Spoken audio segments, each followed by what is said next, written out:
আজ যদি মুসলমান শান্তিপূর্ণভাবে আন্দোলনের ফলে যদি এই বিলকে রিজেক্ট করাতে না পারি, তো আমি আজ এই মাটিতে বলে গেলাম এমন একটা সময় আসবে বলবে মুসলমান আর ভোট দিতে পারবে না। মৌলানা সাহেব, তাহলে পৃথিবী জুড়ে মুসলমানদের সংখ্যা কি কম নাকি? যত দূর যাবেন মুসলমান কোথাও না কোথাও পাবেন। বর্তমানে সারা বিশ্বের মধ্যে প্রায় 800 কোটি মানুষ বাস করে, তার মধ্যে মুসলমানের সংখ্যা হলো প্রায় 200 কোটিরও বেশি। এই মতো অবস্থাতে মুসলমানরা কেন পারে না? খ্রিস্টান হলো সবচাইতে বেশি, তাদের সংখ্যা প্রায় 250 কোটি। তারপরে মুসলমানদের স্থান, মুসলমানদের সংখ্যা হলো 200 কোটির বেশি। তাহলে মুসলমানদের অবস্থা কেন এমন হলো? একটা হাদিস সামনে রেখে আগে যাব।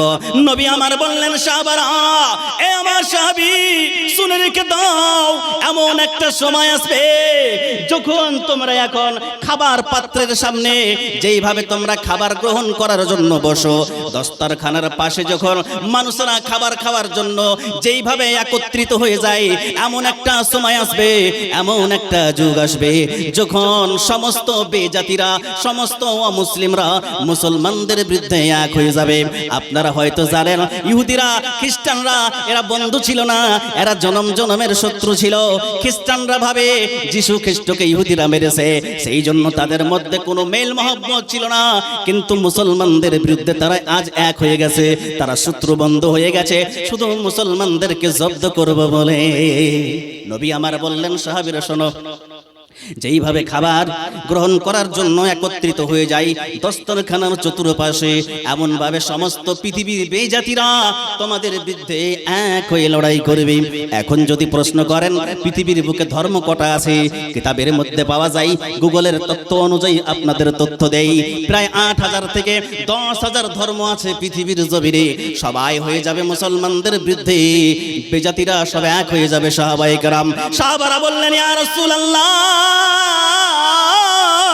ও নবীজি, তখন কি মুসলমানদের সংখ্যা কম হবে নাকি বেশি হবে? দয়ার নবী বললেন, শুনে রেখে দাও, তখন মুসলমানদের সংখ্যা হবে অনেক বেশি। বলে, হুজুর, তারপরেও লাঞ্ছিত, তারপরেও অপমানিত, তারপরেও পদদলিত কেন হবে? নবী আমার বললেন, শোনো, প্লাবনে ভেসে এসে খড়কুটোগুলো যেইভাবে বন্যা প্লাবনে ভেসে যায়, সেই রকম মুসলমানদের অবস্থা হবে।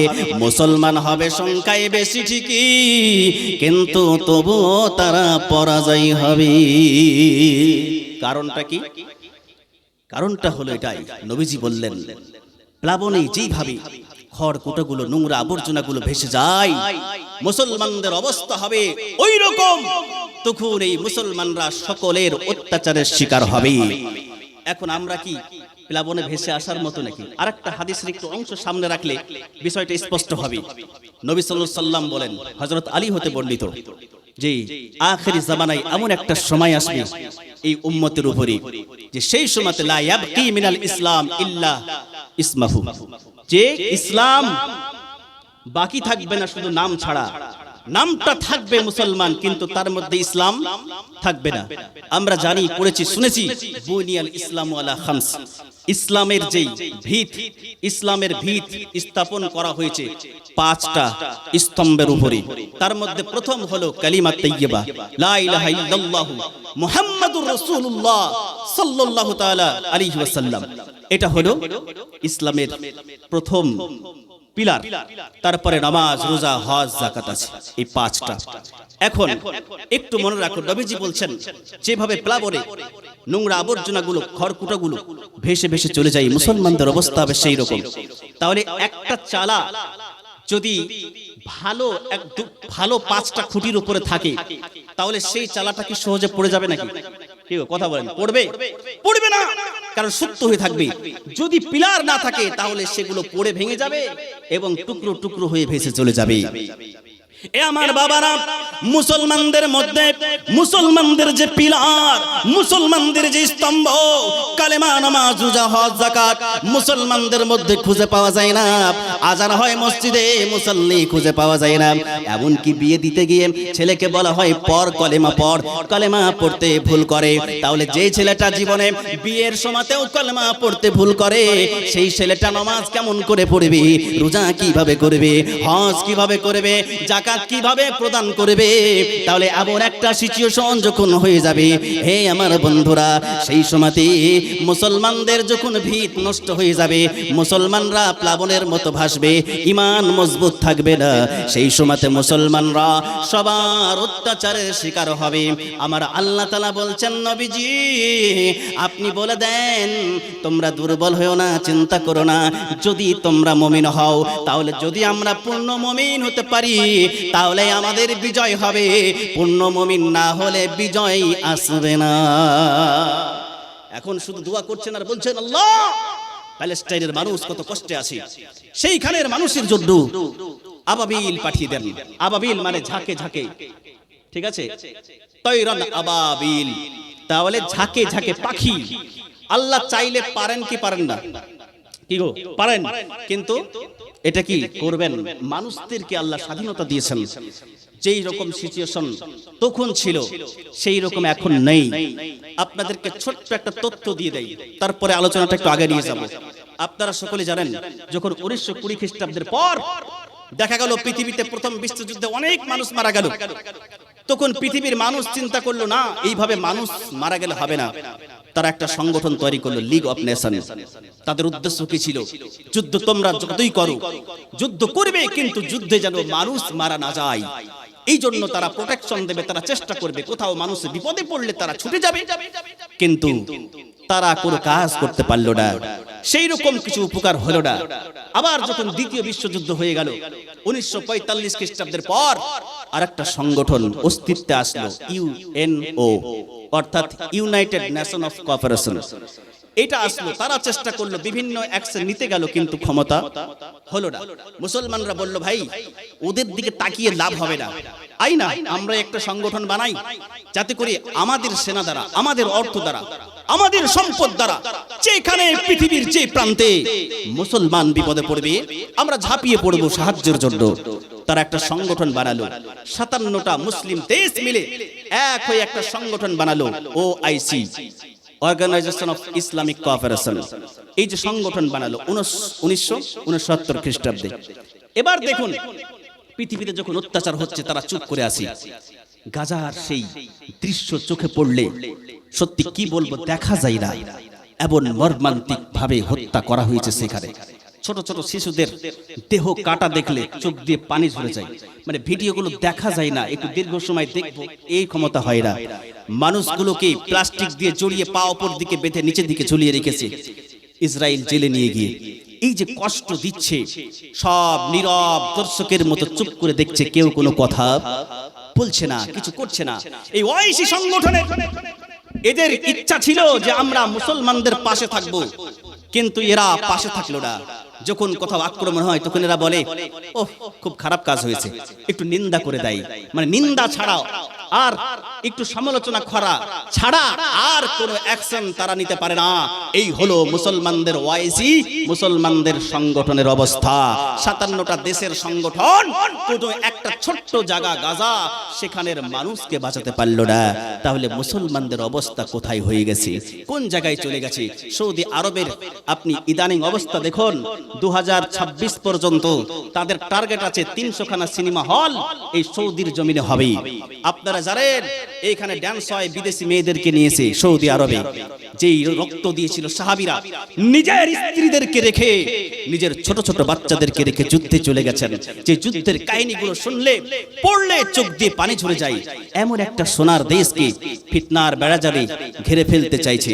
তাহলে এদের দ্বারা কি ইসলামের কোনো কাজ হবে? এদের দ্বারা কি মুসলমানদের উপকার হবে? এটা আমাদের একটু বুঝতে হবে। আজ পরের কথা কি বলবেন, ঘরের কথা একটু বলেন।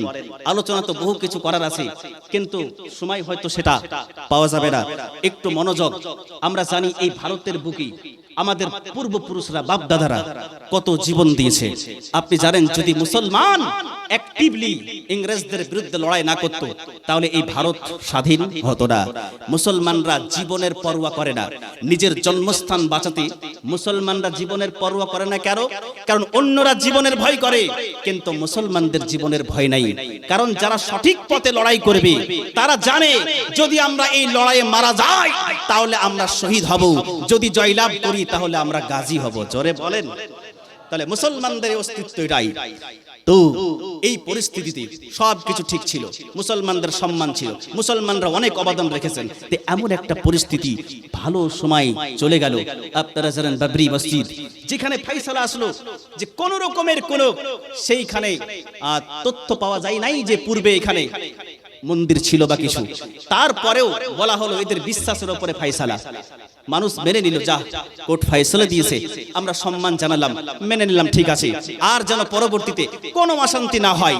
কিন্তু না, তারা থামলো না, একের পর এক অশান্তি বাড়তে থাকলো। তারা ট্রিপল তালাক বিল নিয়ে আসলো যে 3 তালাক যদি কোনো পুরুষ দেয় তাহলে সেটা তালাক হবে না এবং পুরুষকে 2 বছর জেল হবে। প্রশ্ন করা হলো, যদি তালাকই না হলো তাহলে জেলটা কি অপরাধে দিচ্ছেন? এইরকম একটার পরে একটা আইন চাপিয়ে দেওয়া হচ্ছে। কাশ্মীরের মুসলমানদের কিছু সংরক্ষণ ছিল, মুসলমানদের কিছু অধিকার ছিল। আর্টিকেল 370 এই যে ধারাটি, সেটা উঠিয়ে দেওয়া হলো, সেখানকার মানুষের অধিকার কেড়ে নেওয়া হলো। তারপরে বিল আসলো, সিএ, এনআরসি, সবকিছু। এরা রাজনীতির অনেক ফায়দা পাইলো, কিন্তু এরা ঠান্ডা ঘরে চিন্তা করলো, আমাদের রাজনীতির ভোট তো পাচ্ছি ভালো, সবই আমরা হিন্দু মুসলমানদের মধ্যে দাঙ্গা লাগিয়েছি, আমরা হিন্দু মুসলমানের ভ্রাতৃত্ব নষ্ট করেছি। যারা সমাজে এক হয়েছিল, যে বাজারে হিন্দুর দোকান ওখানে পাশে মুসলমান, ওখানে হিন্দুর দোকানে খাই, আবার মুসলমান হিন্দুর দোকানে হিন্দু মুসলমানের, এইরকম যে একটা ঐতিহ্য ভ্রাতৃত্ব বোধ ছিল, তারা বলল এই কাজ হচ্ছে না, আরো নষ্ট করতে হবে। বিভিন্ন জায়গায় বিভিন্ন রকমের কথা বলি মুসলমানদেরকে বেশি করে টার্গেট করা হলো, কারণ মুসলমানদেরকে টার্গেট না করলে ভোটে জয়লাভ করা যাবে না। আওরঙ্গজেব কতদিন আগে তিনি ইন্তেকাল করে গেছেন রহমাতুল্লাহ আলাইহি, তিনার কবরকে নিয়ে রাজনীতি।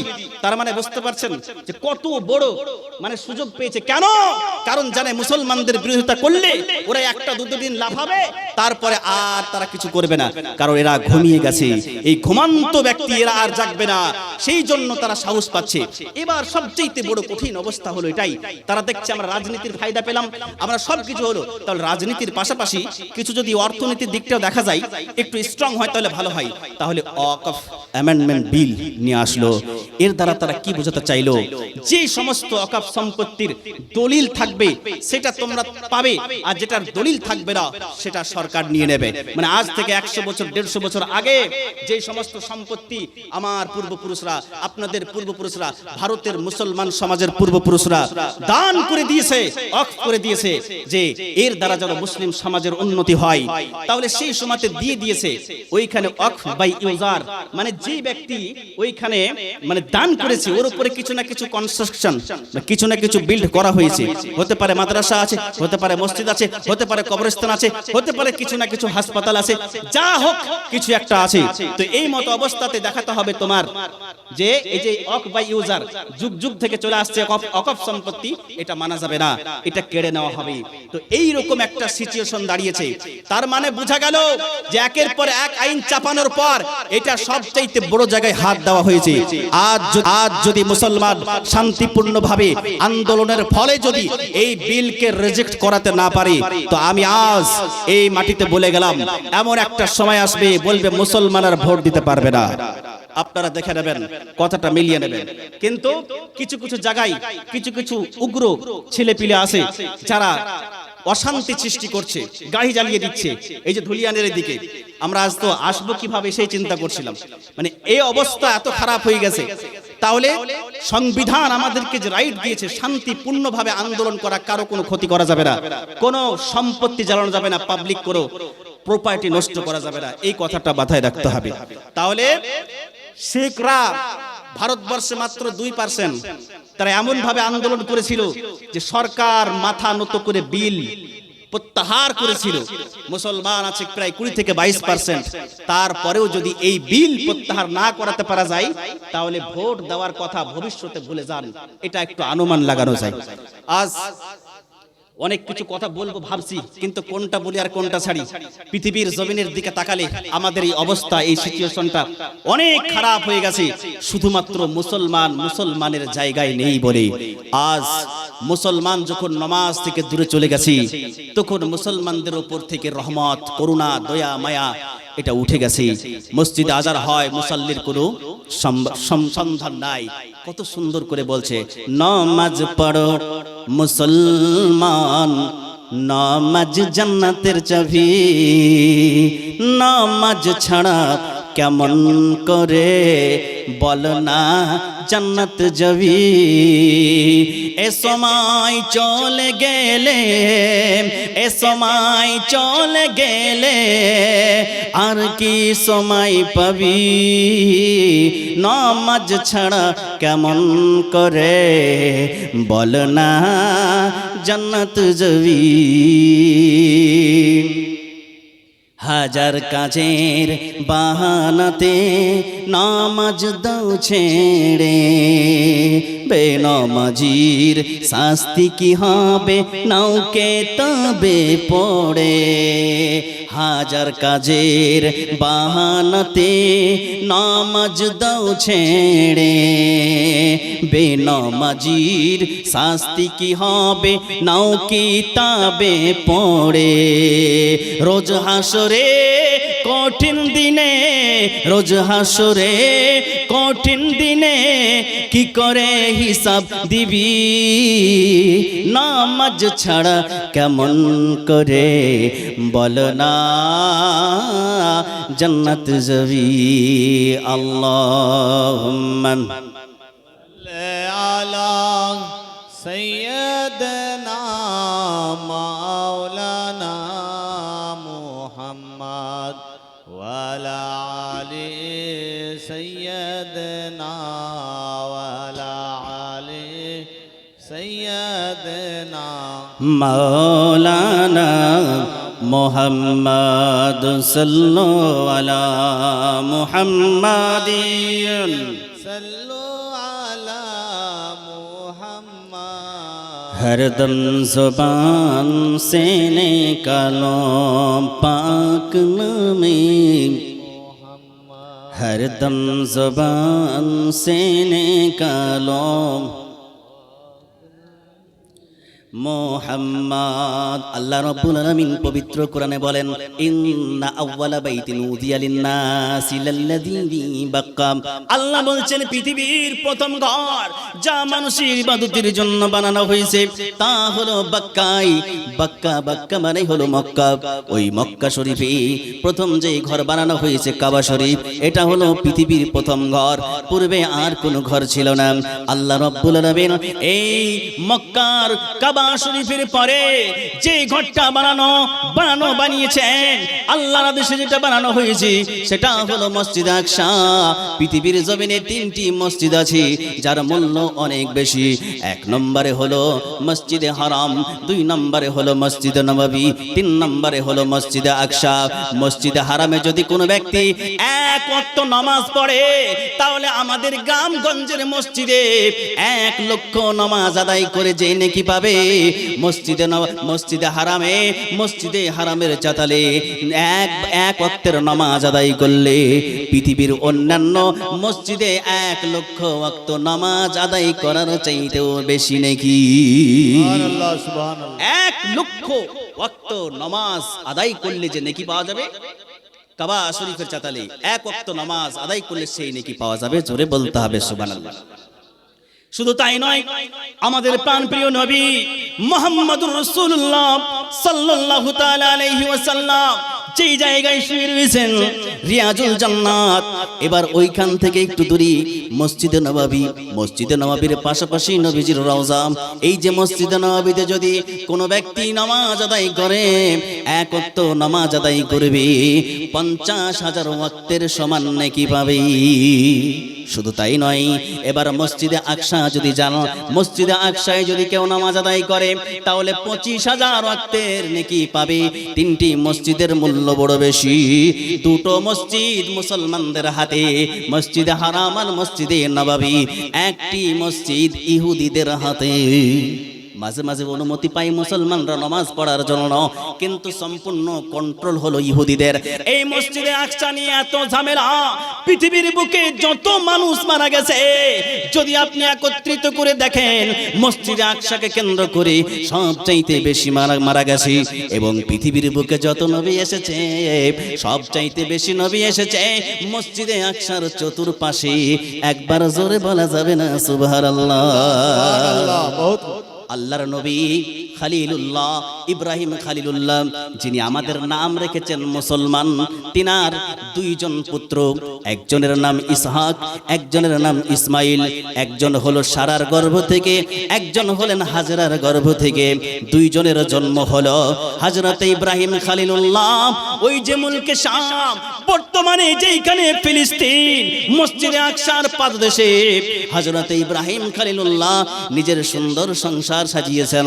আল্লাহর ইবাদত বান্দেগীর পাশাপাশি নিজের ছোট ছোট বাচ্চাদের লালন পালনের পাশাপাশি স্ত্রীদের দেখাশোনা, আমার দাওয়াতের দিনের কাজ করা।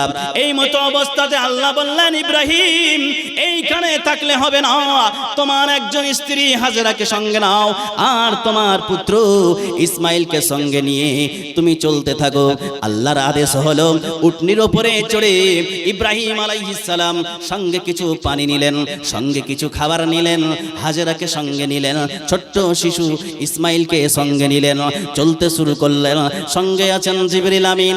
এ আমার বাবাজি, একটু মনোযোগ, যেইখানে পবিত্র কাবা শরীফ রয়েছে, মসজিদে হারাম, আশেপাশে কোনো মানুষ ছিল না, আশেপাশে কোনো বস্তি ছিল না, চতুর্দিকে ফাঁকা মরুভূমি।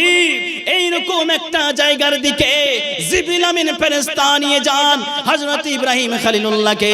যেই জায়গায় কাবা আছে সেই জায়গায় যখন এসে পৌঁছালো, আল্লাহর আদেশ হলো, হে ইব্রাহিম তোমার স্ত্রীকে নামিয়ে দাও, তোমার পুত্রকে নামিয়ে দাও। হযরত ইব্রাহিম আলাইহিস সালাম বললেন, আল্লাহ এই মরুভূমির প্রান্তরে, বলে হ্যাঁ এইখানেই নামিয়ে দাও। মা হাজরাকে নামিয়ে দেওয়া হলো। আমাদের ছোট্ট নবীর, আমাদের ইব্রাহিম আলাইহিস সালামের ছোট্ট শিশু, আদরের শিশু ইসমাইলকে সেইখানে নামিয়ে দেওয়া হলো। এবার আল্লাহর আদেশ হলো, তুমি চলে যাও, এইখান থেকে তুমি চলে যাও। চতুর্দিকে একবার তাকিয়ে দেখলেন শুধু মরুভূমি, মরুভূমি, কোথাও কোনো মানুষ নাই, কোথাও কোনো থাকার জায়গা নাই, কোথাও কোনো পানির সন্ধান নাই, খাবারের সন্ধান নাই। আল্লাহর আদেশ হলো, হযরত ইব্রাহিম খলিলুল্লাহ উটনির লাগাম ধরে চলতে শুরু করলেন। এই মতো অবস্থাতে মা হাজেরা পিছন থেকে ডাক দেন, স্বামী আপনি চলে যাচ্ছেন কেন গো? ফাঁকা মরুভূমির প্রান্তরে রেখে আপনি এইভাবে চলে যাচ্ছেন, যেইখানে কোনো মানুষ নাই, যেইখানে কোনো খাবার নাই, যেইখানে কোনো পানি নাই, এইরকম একটা জায়গায় রেখে যাচ্ছেন। হযরত ইব্রাহিম আলাইহিস সালামের চোখ দিয়ে শুধু অশ্রু ঝরে যায়, তিনি কোনো কথা বলেন না, কোনো কথা বলতে চান না, শুধু অশ্রুগুলো চোখ দিয়ে বেয়ে যায়। হযরতে হাজেরা আলাইহিস সালাম বলেন, ওগো আমার স্বামী, আপনি যে এইভাবে চলে যাচ্ছেন, আল্লাহ তাআলা কি আপনাকে আদেশ করেছেন নাকি? হযরত ইব্রাহিম খলিলুল্লাহ বললেন, ইশারা করে বুঝালেন, বিবি এটা হলো আল্লাহর আদেশ। সেই সময়তে হযরতে হাজরা আলাইহিস সালাম বললেন, ওগো আমার স্বামী,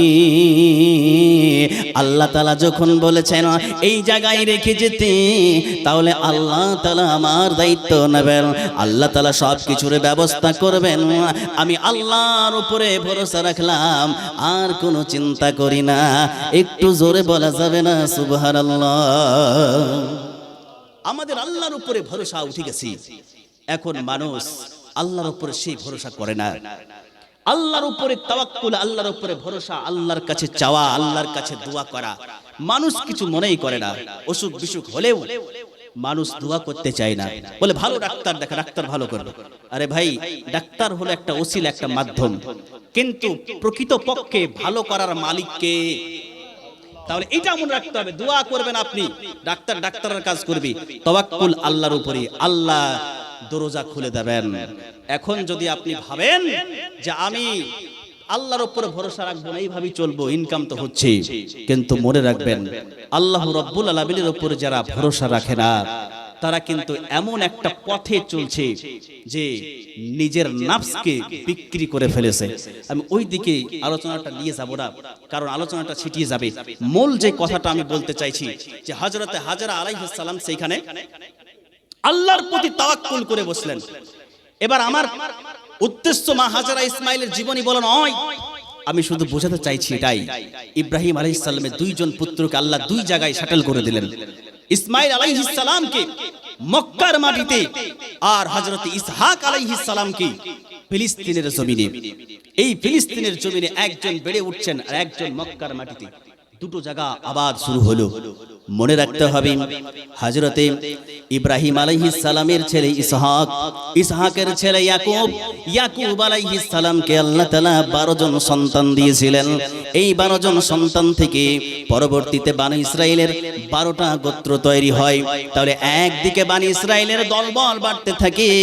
আল্লাহর নবী ইব্রাহিম আলাইহিস সালামের 2টি নাসল হতে ইসহাকের বংশে নবী এসেছে প্রায় 70,000, আর ইসমাইলের বংশে নবী এসেছেন মাত্র একজন নবীর নাম হলো মুহাম্মাদুর রাসূলুল্লাহ সাল্লাল্লাহু তাআলা আলাইহি ওয়াসাল্লাম। ইসহাকের বংশে যতগুলো নবী এসেছে 70,000, ইব্রাহিমের বংশে ইসমাইলের বংশে নবী এসেছেন একটা। এই একটা নবীর মূল্য 70,000 নবীর চাইতেও বেশি। নারে তাকবীর, নারে তাকবীর, নারে রিসালাত। রাসূলুল্লাহ আল্লাহর নবী রহমাতুল লিল আলামিন রাস্তা দিয়ে হেঁটে যাচ্ছেন। সাহাবায়ে কেরাম আলোচনা করেন, ইব্রাহিম খলিলুল্লাহ, আদম সফিউল্লাহ, ইসমাইল জাবিহুল্লাহ, মুসা কালিমুল্লাহ আলোচনা করতেছেন। আমাদের নবী মুহাম্মদুর রাসূলুল্লাহ বলছেন, সাহাবীরা তোমরা ঠিক বলেছো, আদম সফিউল্লাহ, ইব্রাহিম খলিলুল্লাহ, ইসমাইল জাবিহুল্লাহ, মুসা কালিমুল্লাহ, ঈসা রূহুল্লাহ, কিন্তু তোমরা শুনে রেখে দাও আমি হলাম হাবিবুল্লাহ। কাল কিয়ামতের ময়দানে এমন একটা সময়ে আমার হাতে ঝান্ডা থাকবে আর সব নবীরা আমার ঝান্ডার নিচে থাকবে। এর জন্য আমি অহংকার করি না, আমি কোনো গৌরব করি না। নবী সাল্লাল্লাহু আলাইহি ওয়াসাল্লামের শান মান সবচাইতে বেশি আল্লাহ তাআলা বানিয়েছেন। এখন এই মসজিদে আকসার পাদদেশে বসবাস শুরু হলো। যুগের পর যুগ চলে যায়। এই মসজিদে আকসাকে কেন্দ্র করে যে ঝামেলার সূত্রপাত, যেই রকম অশান্তি চলছে কিয়ামত পর্যন্ত চলবে। কিভাবে চলবে সময় পেলে একটু হালকা করে আপনাদের টাচ দিয়ে যেতে চাই। এইখানে থাকতে শুরু করলেন, দিনের পর দিন চলে যায়। আল্লাহ রাব্বুল আলামিন একের পর এক নবী পাঠান। মানুষরা ভুল পথে যায়, আবার নবী আসে, ভুল পথে যায়, আবার নবী আসে। এখন মুসলমানদের অবস্থাটা কেমন জানেন? সেই সময়তে ফেরাউনের রাজত্বের মধ্যে বানি ইসরাইলের যে অবস্থা ছিল, মিশরে 2 জাতি বাস করত, কিবতি আর বানি ইসরাইল। বানি ইসরাইলদেরকে গোলামে পরিণত করা হয়েছিল। গোলামে পরিণত হয়েছিল এই জন্যই যে তারা মসজিদে আকসার আশেপাশে থেকেছে ঠিকই, কিন্তু আল্লাহর একত্ববাদের উপরে তারা অটল থাকতে পারেনি। শিরকে জড়িয়ে গেছে, ব্যভিচারে জড়িয়ে গেছে, মদ্যপান সহ বিভিন্ন রকমের নেশায় তারা জড়িয়ে গেছিল। তাদেরকে শাস্তি প্রদান হলো। আপনি জানেন, যখন হযরত ইউসুফ আলাইহিস সালাম মিশরের বাদশা হলেন, তখন তাদের ভাইদেরকে নিয়ে আসলেন। মিশরে বানি ইসরাইলরা বসবাস করলো। নবীগণ যখন ইন্তেকাল করে গেলেন, আবার তারা খারাপ পথে চলে গেল। আযাব তাদের উপরে পড়লো, যে কিপ্টিদের শাসন তাদের উপর চাপানো হলো। তো মুসলমানদের অবস্থা বর্তমানে এই রকম। সেই সময়তে বানি ইসরাইলের অবস্থা যেমন ছিল মিশরের বুকে, তারা গোলামে পরিণত হয়েছিল। তাদের কোনো অধিকার হয়েছিল না। একের পর এক তাদেরকে বঞ্চিত করা হয়েছিল।